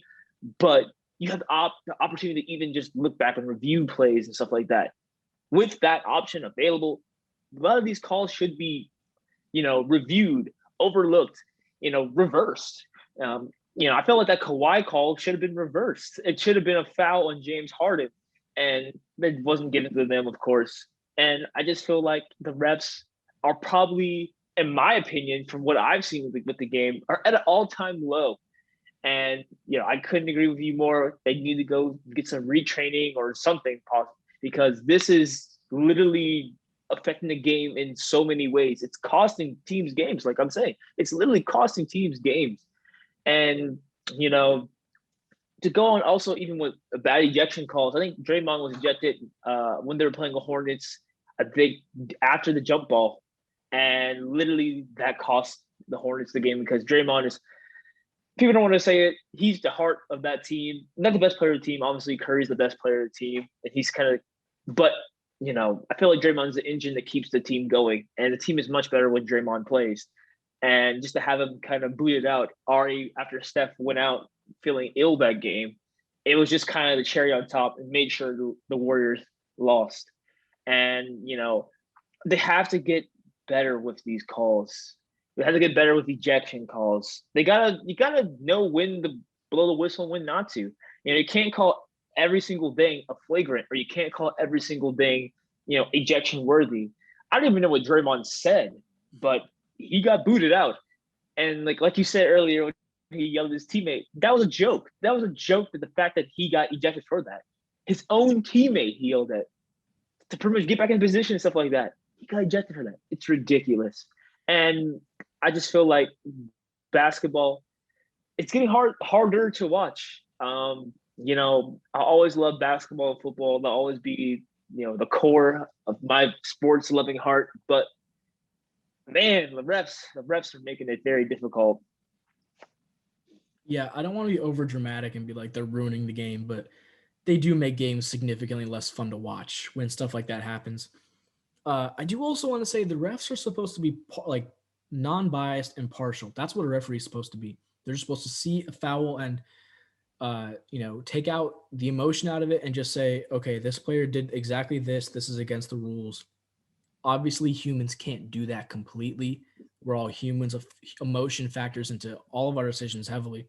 Nobody can just be straight up logic 24/7. But at the same time, like, a lot of these refs just have grudges against certain guys in the league, like DeMarcus Cousins. Early on, he kept getting texts for nothing. He would clearly probably get fouled, or he feel like he got fouled or hit on the hand. He'd get up and walk over to the refs, and they'd immediately throw a tech at him. Like, that's ridiculous. That's like, at that point, that's just harassment at that point. Like, it's not even fair. It's not fair to him. It's not fair to his team. It's just straight up like it. This feels so dumb to say, but it's almost like targeted bullying towards these players. Like, they have it with Draymond too. Draymond gets ejected for the slightest of things, but LeBron can go and shout at the refs for like 20 minutes and they'll be like, it's whatever, it's LeBron. Like, they know they can't eject LeBron. But they'll eject Draymond like that. They'll eject Boogie Cousins like that just because they have a little bit of a reputation. I think the refs really need to be more understanding. Do you know what JJ Redick said about his first tech that he got? You know why he got it? Because in that game, that was his second tech. That's why he got ejected. His first tech was because he said the F word to the ref. He walked up to the ref and he was like, "Ref, that was a foul," and the ref was like, "Nah, it's not a foul." Like, whatever, all this stuff. And JJ Redick says, "All right, you can explain it however you want, but that was an effing foul." And he got a tech for that. Are you kidding me? Just because he used a curse word? Like, are these refs like, are they kindergarten teachers? Like, grown men curse. That's the reality. He wasn't cursing at you. He was cursing in general in the sentence. It's ridiculous. It's ridiculous. These refs are just they're softer than Charmin. And legitimately, like, I know that a big reason why the refs don't go punished or anything is because it's so hard to find refs and hard to find good refs in general. But at the same time, like, for some some of these refs just need to be fined or get a slap on the wrist just so they know it's not okay for this kind of stuff. Like throwing texts at dudes like that, like for such minimal reasons, for such petty reasons, for cursing, like come on, like you're all grown men in there. Like except for the female referees. But the rest of y'all are grown men. Like, come on. Like just you gotta understand, like you're all adults. Every adult curse. I've never met an adult that doesn't curse unless he was like attached to a church or something, unless he was a holy man. I've never met an adult that doesn't curse. Everybody curses. It gets intense in games. People are passionate. They want to win. It feels like the refs of these days don't really understand that. I feel like the refs kind of back in the day, you know, players would talk trash to them. They talk trash back. Like it was actually sometimes kind of funny when you hear the refs mic'd up. But nowadays, it's almost like the refs just don't want to hear it. They don't want to hear any type of opposition to them. Like they just want to be the dominating power over everybody else. And they just want their word to be final. They don't want to be wrong. I remember when they first implemented the challenges, the refs weren't really overturning anything because they didn't want to admit they were wrong. Even obvious clear fouls, they were not overturning them. Eventually they started to. But when it was first announced, I remember they really refused to accept any challenge. There was like, I believe there was like, when it first started, there was like somewhere around like 30 challenged calls that were denied and like 2 that were accepted. Like it was ridiculous. It's like when the NFL with the PI call, they just weren't calling, they weren't overturning anything. Yeah, but they're just, there needs to be some type of system in place. Adam Silver needs to find a way to find these refs or at least give them a slap on the wrist, maybe suspend them for a couple of games. Cause hey, that's also their paycheck too. They should, if their ejections can make a player be suspended, which happens if you get ejected too many times, or if you get 16 technical fouls or more, you can get suspended by the league. So if you botch up too many calls, I feel like you should be put on leave for a few games, just to kind of because these refs are just, I feel like they're kind of on a power trip, like legitimately they're on a power trip. And I don't want to get too philosophical about this, but not everybody. There's a very, very few select amount of people who should actually wield power. Let's be honest. Like most people can't handle power. That's why you see so many managers are just horrible managers. They don't know how to handle power. And the refs, in this sense, they need to kind of be educated on how to handle their power because they have the power to influence the entire game. They could literally win it for an entire team if they wanted to, straight up. And they really need to grill them this summer and be like, look, we need to go over these rules. You need to know these rules and call them. We're going to show you film. You have to tell us, is this a foul? Who's it on? Like, what's going on? If you get too many of these questions wrong, I'm sorry, you can't ref for us, or you have to ref for the G League or something and work your way back up. Because it's just ridiculous at this point. Legitimately, I have a serious problem with these NBA refs. Yeah, I was thinking about an old clip back in 2007, and it just seems so surreal. But it seems like nowadays it wouldn't seem as crazy now. I don't know if you remember the Joey Crawford, Yes. ejecting Tim Duncan for laughing on the bench. Joey Crawford actually was suspended indefinitely after that notion. I've not seen a ref personally. I've not seen a ref or heard of a ref being suspended since a situation like that. And then, just thinking about like how goofy that situation was, I feel like if that happened now, it wouldn't seem as out there, as bad. That's how bad it's gotten. Like I can imagine someone laughing on the bench too loud, and how quiet the arena is now with little to no fans. I feel like someone can legitimately get ejected for that, and and people wouldn't even bat an eye or eyelash to it. And that's how rough it's gotten when it comes to officiating. And I agree, there has been a lot of bias. I've seen a lot of games where it seemed like certain refs have it out for certain teams. I know a couple of times with the Knicks, there seems like I don't know the name of that ref, don't know the name of that ref in particular, but it seems like every time they ref it, they're a little lenient against the Knicks and stuff like that. But they need to really, clean up on their act and need to really reinforce some type of repercussions to some of these calls. I feel like the ref who, called that on JJ Redick, he definitely could have used a slap on the wrist for a ball being thrown too hard in his direction. Like, come on. You know, all the other ones, Boogie Cousins and Draymond, I mean, those guys could always use a slap on the wrist because I feel like they're always so quick to call. They're so quick and have a quick trigger when it comes to those two players in particular. And, like I've been saying throughout this whole night, throughout this whole day, throughout this whole podcast, I couldn't agree with you more, with them. I really couldn't, Bert. I couldn't. Hey, I also want to say that I just forgot what I was going to say, actually. What were you talking about a little bit earlier? I was talking about how a lot of the refs are a quick trigger when it comes to Draymond and Yeah. I was going to say, like, all right, Cousins. like imagine if this was like soccer. Like half the team wouldn't even be able to be played. Like the refs were as trigger happy as they were in the NBA, Like the NFL also has a bit of a problem. I know like some of the playoff games, especially the Super Bowl, were really they were not officiated very well. But it's nowhere near as bad as the NBA. These refs just need to get their act together. Genuinely, I don't really have much else to say.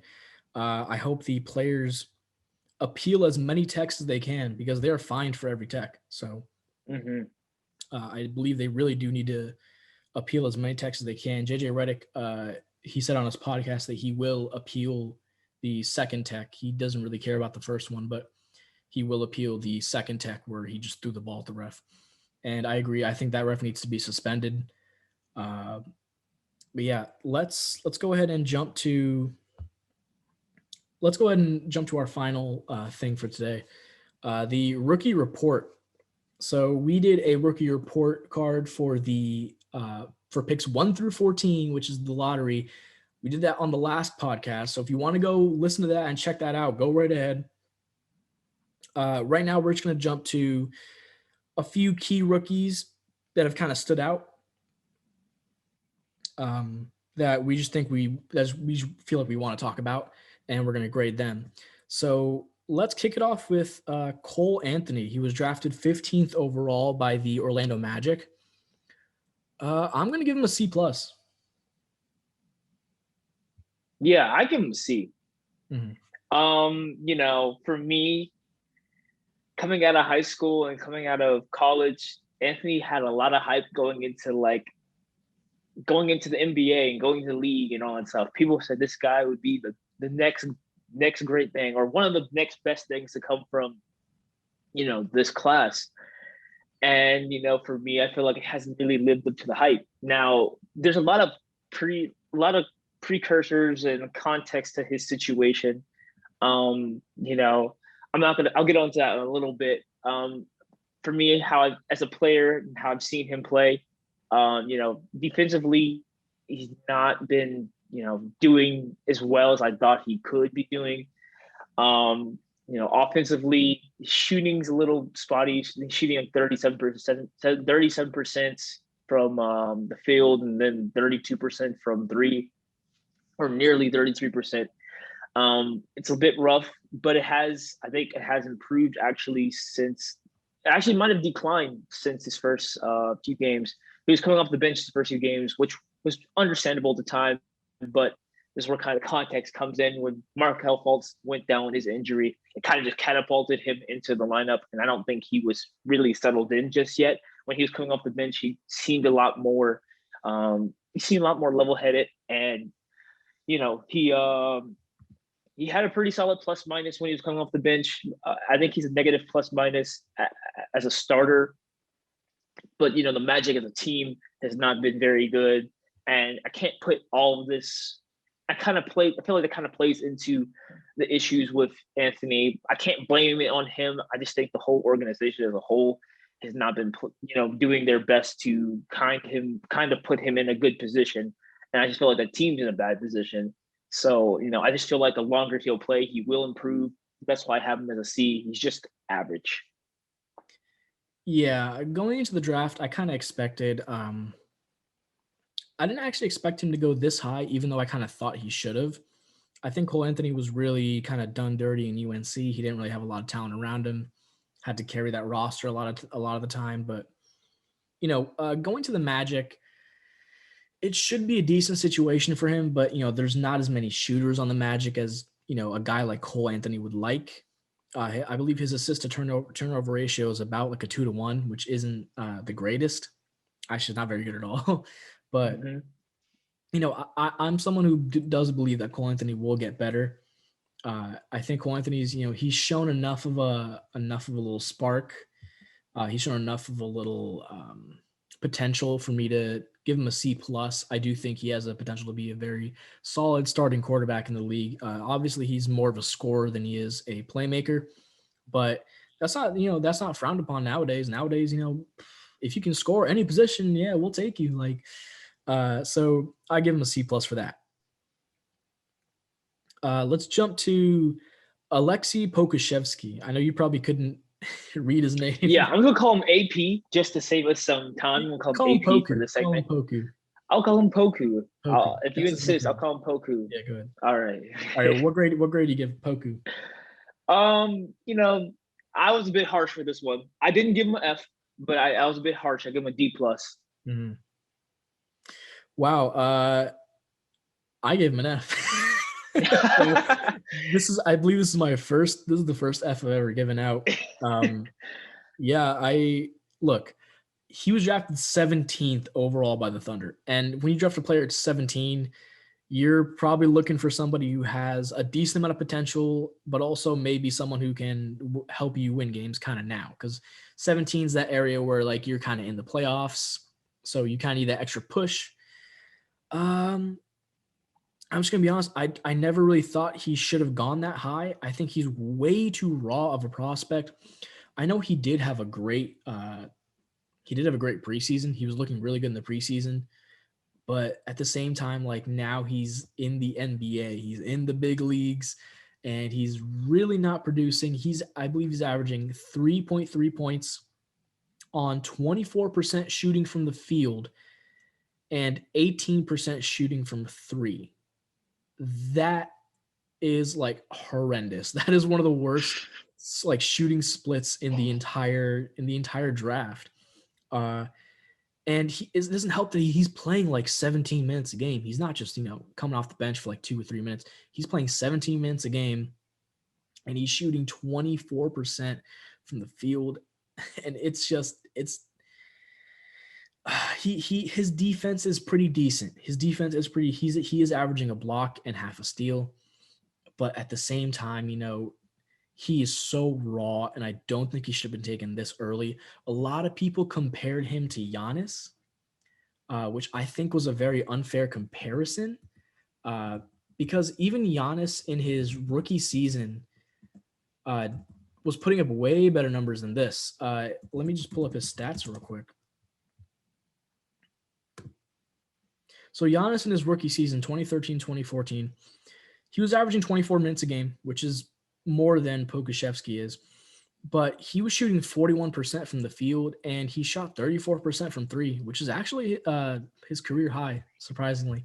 We should talk about that one day. But even then, he just looked more impressive, in my opinion, than Pokushevsky does. And, he's 19. I believe Pokushevsky is also 19. And I never really understood the Giannis comparisons. He is very tall and he can kind of play make a little bit. He's mobile, but in terms of offensive talent, he's so far away right now from even just being a solid bench player right now that I had to give him an F on the season, man. His stats are they're not looking good. I don't know.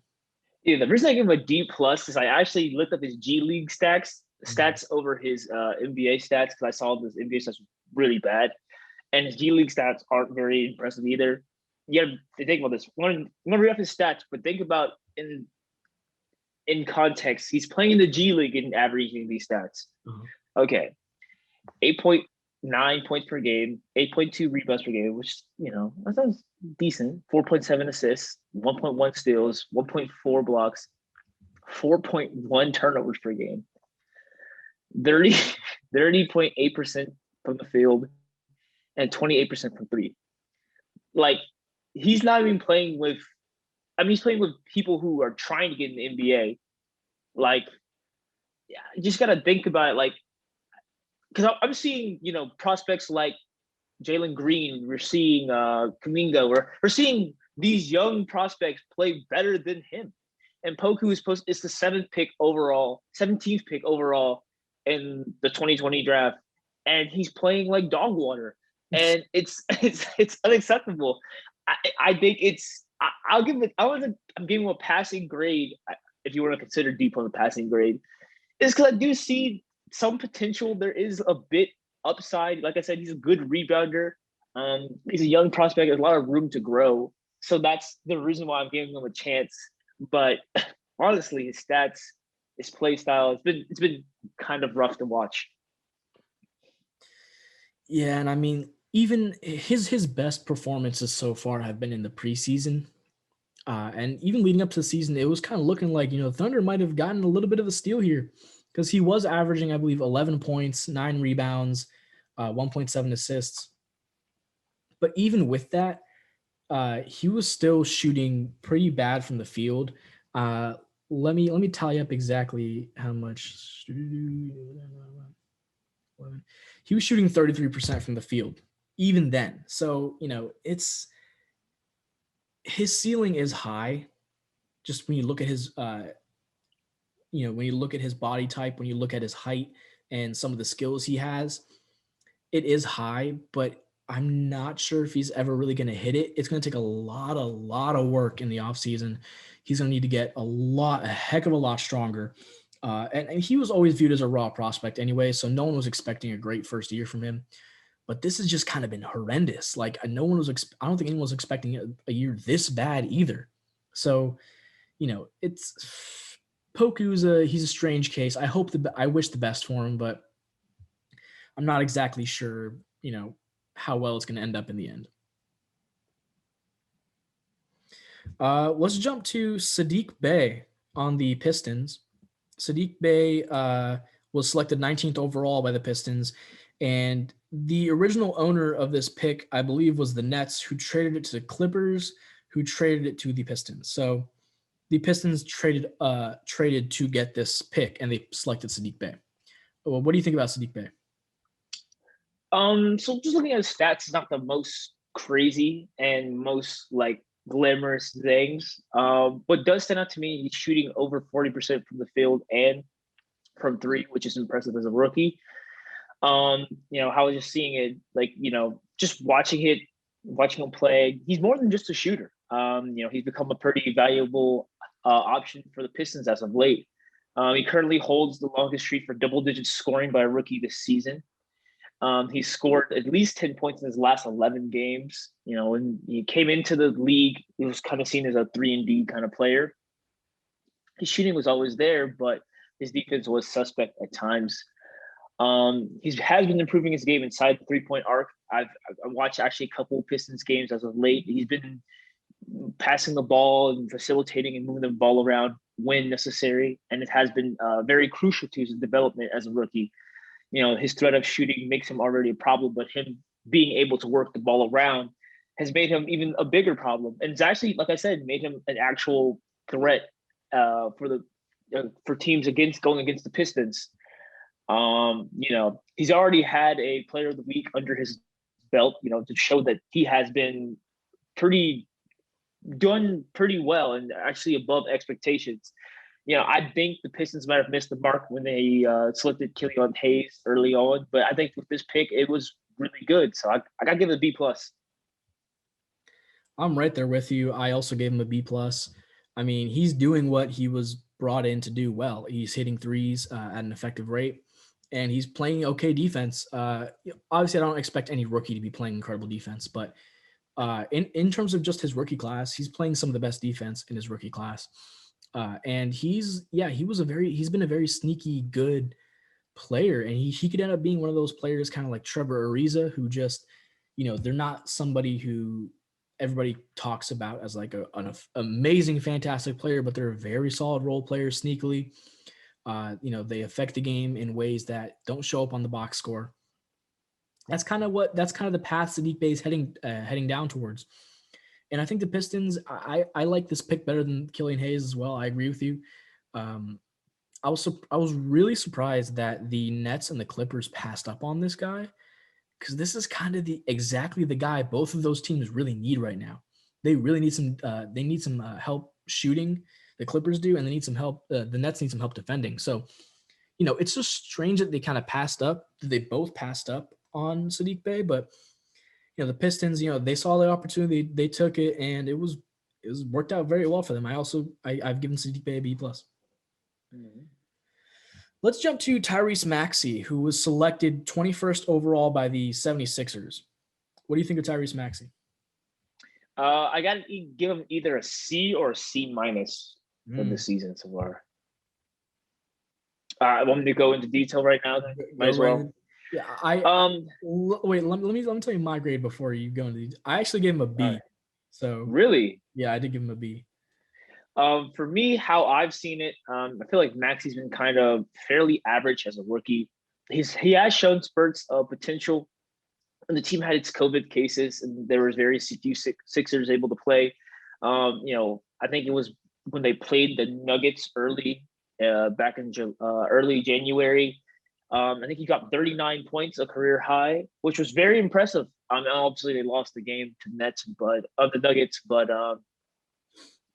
it was really, it showed us that he can score.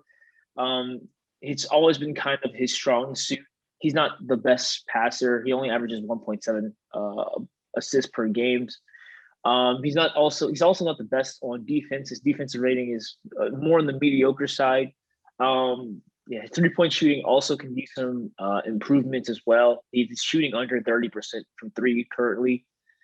But I feel like he's kind of a product of being on a team that's trying to contend. A lot of times like that, it's you kind of find it hard to get yourself in the rotation. His minutes have been on decline, and it feels like consistently he tries to find his shot within the minutes he's given. Um, there's a game in particular, I think it was back in mid-February, where he would play in the game for 13 minutes and took 8 shots in the loss against the Utah Jazz. It's just kind of one of those things like you just try to do what you can within the minutes you're given, and I feel like until he gets some steady minutes and kind of get out of this slump of the decline in minutes and whatsoever like that, I feel like I'm not sure when he'll find his rhythm again. I'm not sure we'll see him score 39 points in the season again.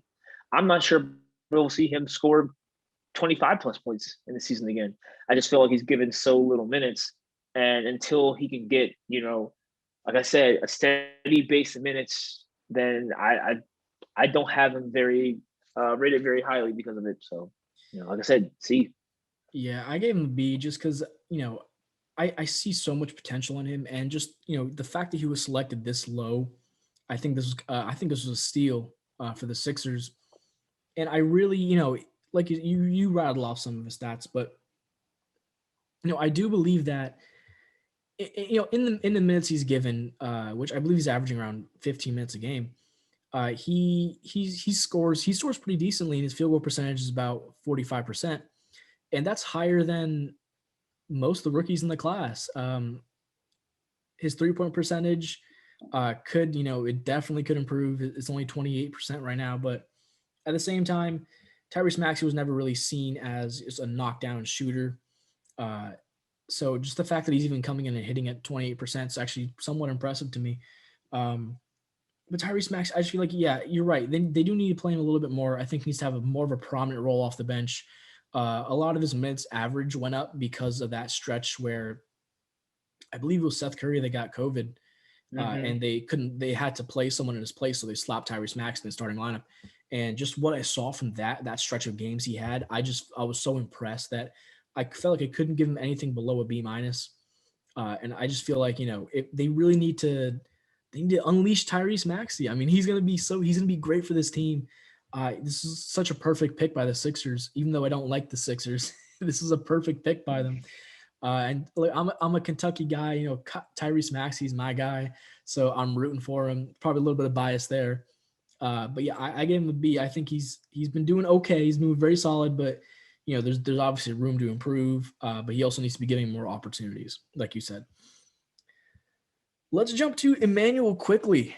He was selected 25th overall by the New York Knicks. I know you love this guy. I love him. I love the way he's been playing. He's also a former Wildcat. For me, the grade I give him an A minus. Mm.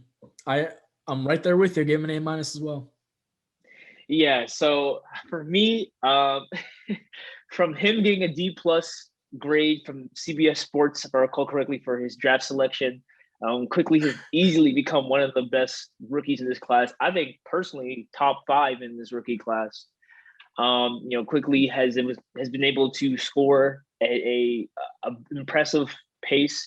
I think he's dropped a 31 piece against the Blazers back in January.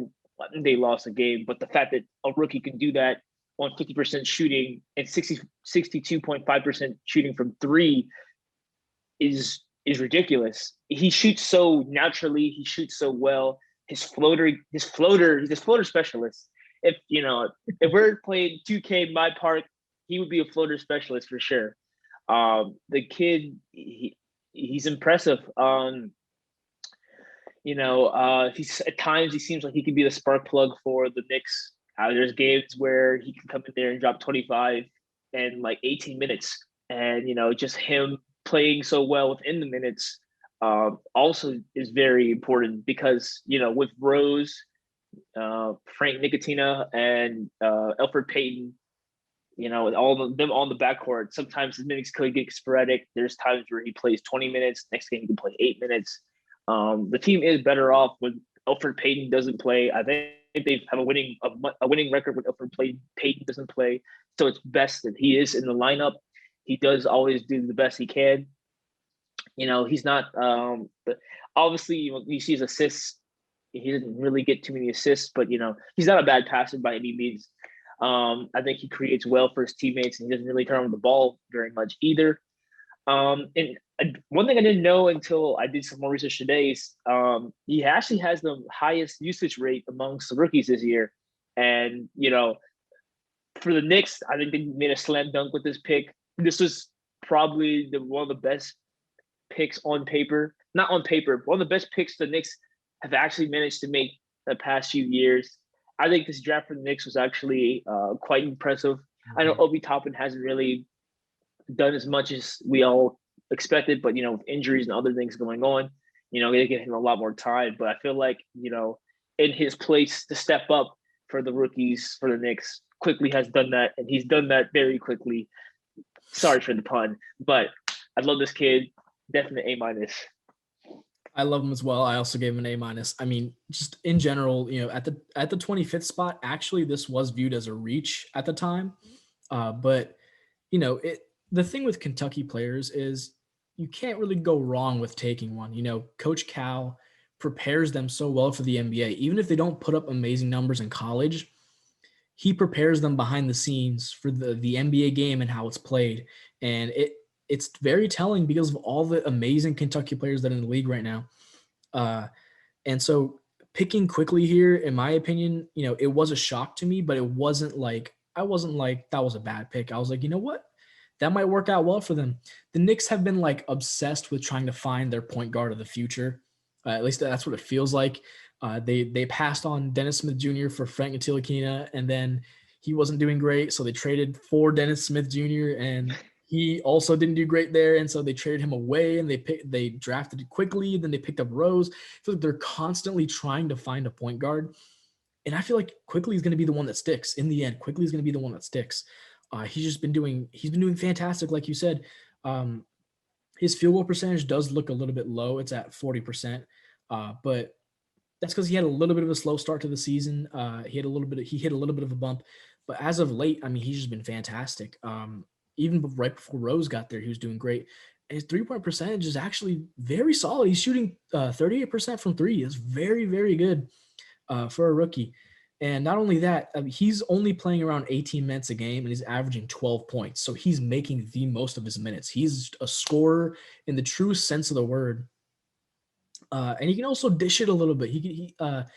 He's averaging 2.5 assists and 1 turnover. So, not the greatest ratio, but, obviously if you extend that to like some per 36 numbers, it looks better. Um, but just in general, yeah, he's been one of the cleanest rookies so far that's been drafted. Then you're right, the Knicks did a fantastic job finding this guy and just taking the chance on him. All right, let's go ahead and jump to the very next pick. Peyton Pritchard by the Celtics, selected 26th overall. How do you feel about Peyton Pritchard? I give him a B. Mm. I feel like he's been. Actually, I'll let you say out your grade as well. Yeah, I gave him a B plus. I think he's been very solid for the Celtics. He's kind of provided stability to their point guard situation when Kemba Walker has kind of been. He's been very inconsistent actually. And Peyton Pritchard's shooting numbers are actually they're pretty good for a rookie. 44% from the field is very solid. 38% from three is very, very good for a rookie. He's shooting 94% from the free throw line, which is also very, very good. He's not getting there too much, but when he does get there, he hits the shots. So, I think he's really provided a good energy and a good spark for this Celtics team, especially early on in the beginning when he hit that one game winner. Ever since then, he's kind of had the confidence to just assert himself in games and really, you know, push push the pace, push the ball, and but also he can also slow it down and kind of take possessions like slow and in a more half court setting. He can just kind of do a little bit of both, and his defense is okay. It's not the best, but it's solid enough. He's playing 21 minutes a game, and rightly so. I mean, he deserves to be the backup point guard for this team. I think he's been the best bench point guard they've had, and you could with how Kemba Walker's been playing, you could maybe make an argument that he should maybe be starting, even in a sense. I think he's been very solid. Uh, and so I gave him a B plus. I couldn't go up to an, I couldn't give him an A minus just because I think quickly, he's averaging less minutes and more points. He's a little bit more, I feel like he's more effective in his role than Peyton Pritchard is. But Peyton Pritchard at the 26th pick was, I don't want to say it was a steal, but it was a very, very solid pick. It might have even been a steal. I wasn't expecting him to go that high, to be honest.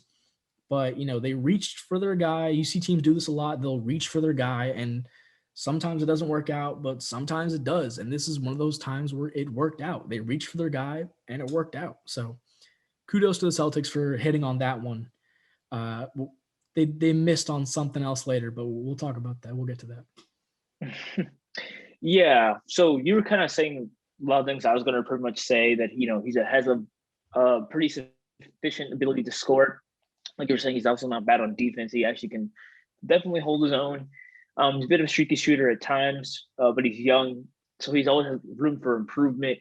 How I see him, he's actually one of the few bright spots of the Celtics bench this year. He supplies a lot of stability to their bench. I feel like him and Robert Williams have been definitely the two anchors of their bench. I feel like when Jeff T was, struggling, Pritchard definitely stepped up to be the main bench guard and has kind of taken the reins ever since then.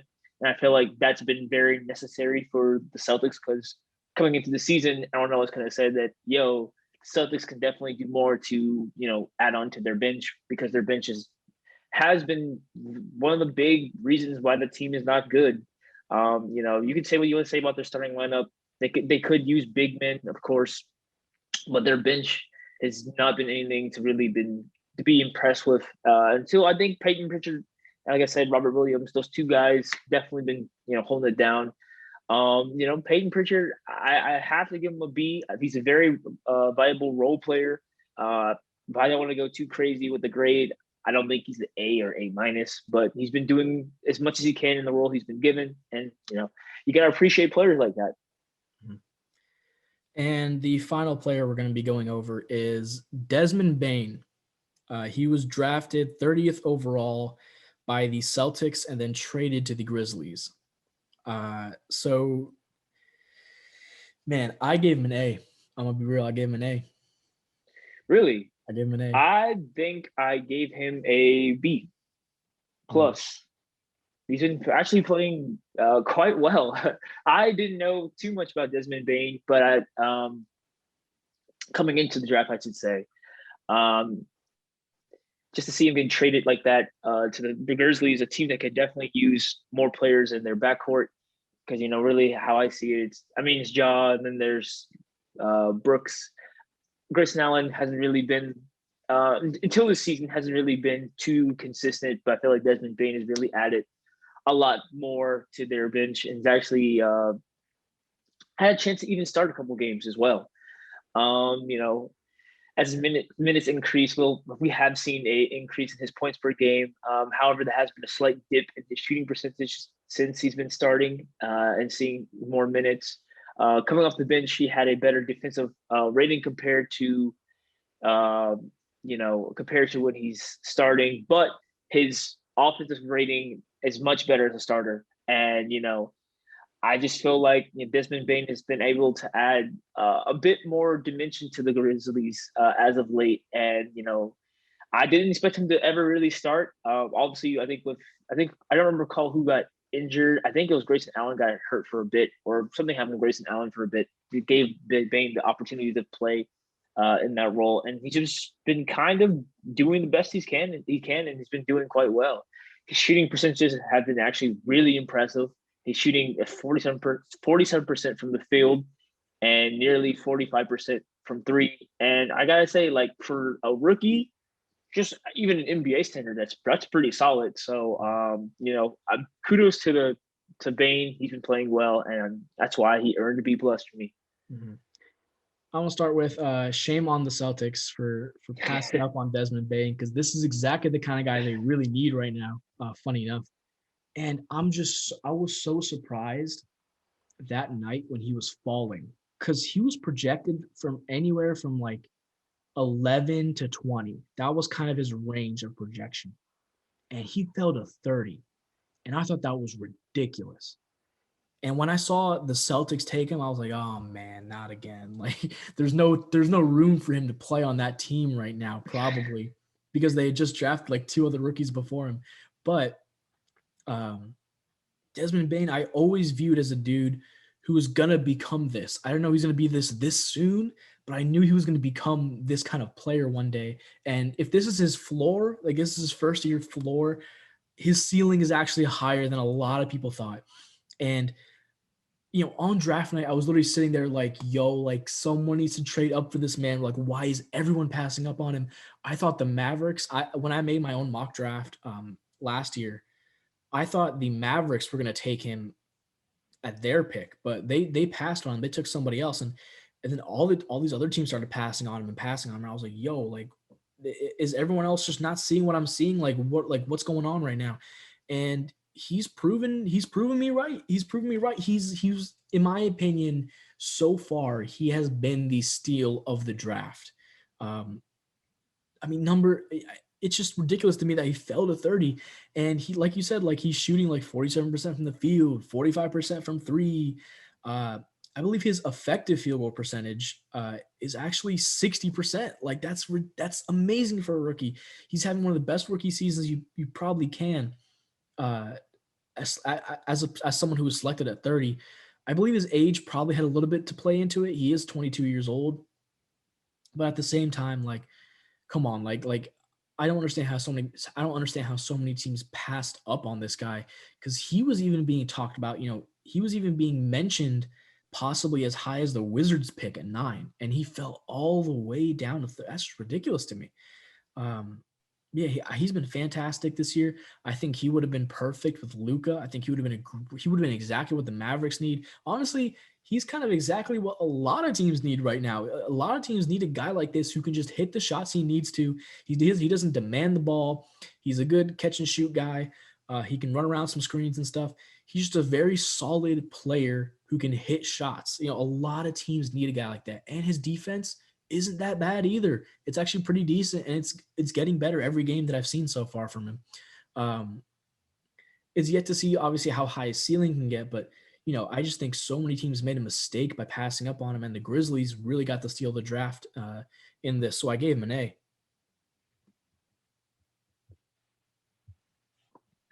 All right, and so with that, that's all the rookies we got on our thing to talk about.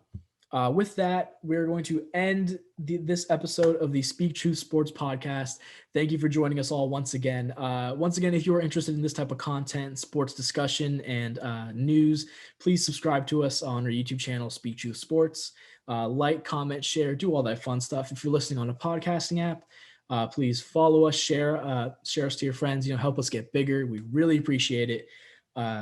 And once again, I'm your host, Bert. Trey, as always. And we will catch you guys next week on the next episode of the Speak Truth Sports Podcast.